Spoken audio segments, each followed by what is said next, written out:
আপনি যদি রাত প্রায় আনুমানিক ১টার দিকে একা একা আপনি কবরস্থানের পাশ দিয়ে বাসায় ফিরেন বাজার করে, এবং আপনার সাথে একটা বড় মাছ থাকে, তাহলে যখন আপনি আপনার বাড়িতে ফিরবেন ওই বড় মাছটি হাতে নিয়ে একা একা রাত ১টার দিকে, এবং কবরস্থানে দিয়ে আপনাকে যেতে হবে, তাহলে ওই সময় আপনার অবস্থাটা কেমন হবে? বন্ধুরা, এমনই একটি ঘটনা, ভয়ানক ঘটনা আজকের এই ভিডিওতে আপনারা জানতে পারবেন। আকাশ নামের একজন ৩০ বছরের যুবক, সে বাজার থেকে মাছ কিনে, বড় একটা মাছ কিনে সে বাড়ি ফিরছিল একা একা, তার সাথে কেউ নেই। তো বাড়ি ফিরতে দেরি হয়ে যায়, তখন রাত প্রায় ১টা বাজে। একা একা সে বাড়ি ফিরছে, পাশে কেউ নেই, একটা শুধু টর্চ লাইট তার হাতে আছে। এমন সময় সে যখন কবরস্থান অতিক্রম করতে যাচ্ছে, তখনই সে বারবার শুনে তার পিছনে কে যেন আসছে। তাড়াতাড়ি করে সে লাইট পিছনে মেরে দেখে কেউ নেই। আবার সে হাঁটা শুরু করে। আবার কিছু দূর যাওয়ার পর সে আবার শুনতে পায় কেউ যেন তার পিছে পিছে আসছে।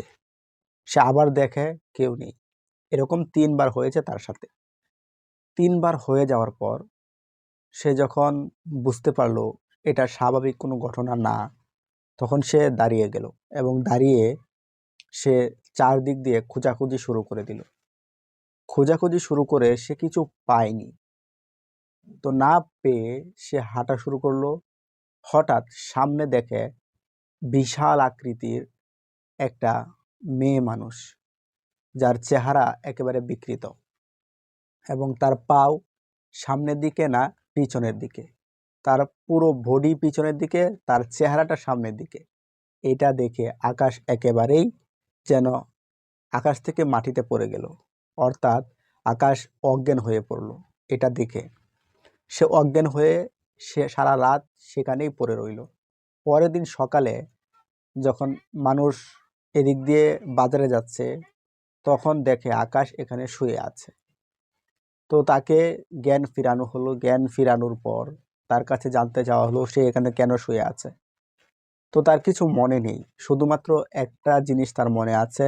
সেটাই সে বলেছে গ্রামবাসীর কাছে, যে আমি এখান দিয়ে আসছি, হঠাৎ আমার সামনে কি যেন একটা পড়লো আর আমি অজ্ঞান হয়ে গেলাম।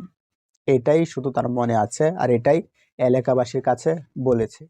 তখন এলাকার মানুষ বুঝতে পারলো যে তার সামনে ভয়ানক একটা আত্মা পড়েছিল, একটা ছায়ামূর্তি পড়েছিল, যার কারণে সে অজ্ঞান হয়ে গিয়েছিল।